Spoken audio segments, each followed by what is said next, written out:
So welcome to Challenge 24 of the 30-day Grow More Leaders Challenge. And the key topic for today is, how do you make learning a way of being? And on our leadership programs, one of the things I've been really aware of is the number of colleagues or participants in between modules just saying that they haven't had any time to invest in their own learning and their own development. Now remember, they're part of a leadership development program, and you could argue the very time people are feeling overwhelmed and stressed and they've got so much on their to-do list, that's probably the very time they ought to be making time for their own learning.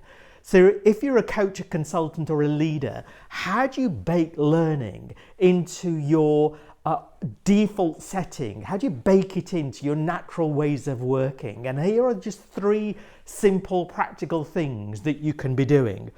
So the first is that at the start of any operational meeting, and that's probably one of the things that people complain about the most, the number of meetings they have to attend and how their days are just filled with wall-to-wall meetings. But what if the first 20 minutes of any operational meeting were dedicated to a micro lesson?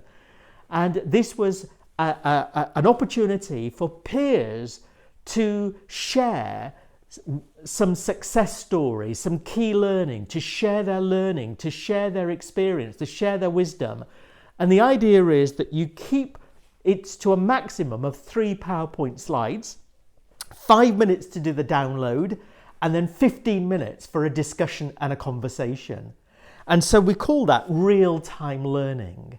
So what if that simple step were taken? Just think of the number of micro lessons each participant and each individual would get during the course of a week or a month. And the whole idea here is that these micro lessons are by peers, for peers. So you almost plan out for the month ahead the meetings that you're going to be leading, who will be leading each micro session, the fact that they only have 3 PowerPoints, 5 minutes to download it, and 20 minutes. What are the key questions you'd want the team to start engaging with? So that's practical step 1. Practical step 2 is you encourage peer-to-peer coaching. So 20 minutes worth of coaching, 10 minutes me coaching you, 10 minutes the colleague then coaching me. And the key topic really is, what's your big challenge for the week ahead or for the month ahead?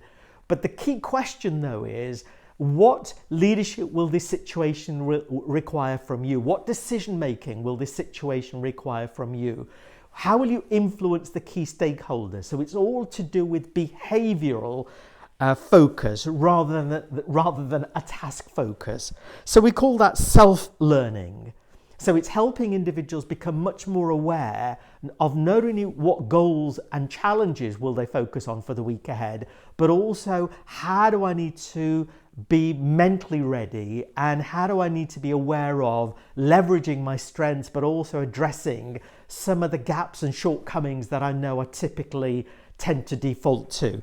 And then the final element, and this is just a simple activity of encouraging individuals to keep a 5-minute daily journal of my key successes today, of my key insights today, my key learning today from anything that I've done, whether it's a success, whether it's something that hasn't gone quite so well.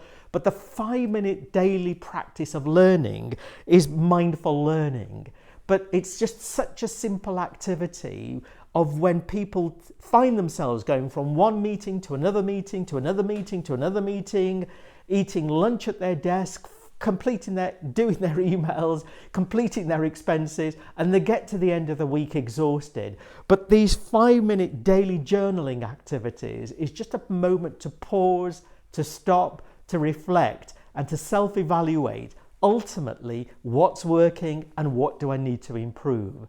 And these 3 simple steps then are putting learning front and center, but small daily nudges, small daily activities that in and of themselves don't take a great deal of time, but by the end of a month, by the end of a quarter, these small activities begin to mount up and make a big difference. And that's how you start creating a learning culture. That's how you start creating a team who are focused not just on improving themselves, but improving each other. Drop me a note, let me know which of these key steps particularly resonated with you. Thank you for watching, and I will see you on Challenge 25.